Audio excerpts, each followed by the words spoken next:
এখন যে কেকটা বানিয়ে দেখাচ্ছি এই ডিজাইন কিন্তু তোমরা আগে অনেকগুলো ভিডিওতে দেখেছো, জাস্ট ডিজাইনটাকে একদম সেম রেখে কিছু সামান্য ডেকোরেশনটাকে আমি চেঞ্জ করেছি।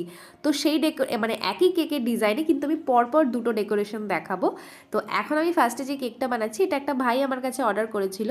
ওর খুব ইচ্ছা ছিল যে আমি যাতে ওর কেকের ভিডিও করি, তো আমাকে তো ভিডিও করতেই হতো যেহেতু ডিজাইনের মধ্যে একটু ভ্যারাইটি এসেছে। তো কেকের কি রিভিউ ছিল সেটাও তোমাদের সাথে শেয়ার করব। আর নেক্সট যে কেকটা দেখাচ্ছি সেম ডিজাইনের, ওটাতে জাস্ট এখানে কিছু বল অ্যাড করেছিলাম আর ওখানে আমি কিছু ফ্লাওয়ার অ্যাড করেছি। এই যে ইভেন তোমরা দেখতে পারবে ডেটও কিন্তু সেম, ফেব্রুয়ারি মাসের 26 তারিখে এই দুটো কেকেরই অর্ডার ছিল। তো এরপরে এই মিনি কেকটা আমি যখন বানাচ্ছিলাম তখন আমি জানতাম না যে ঠিক আগের কেকটা আমি যার জন্য বানিয়েছি এই কেকটাও তার জন্যই নেওয়া হচ্ছিল, মানে তার ফ্রেন্ডস বা তার রিলেটিভও আমার কাছ থেকেই কেক নিয়েছিল তার জন্য।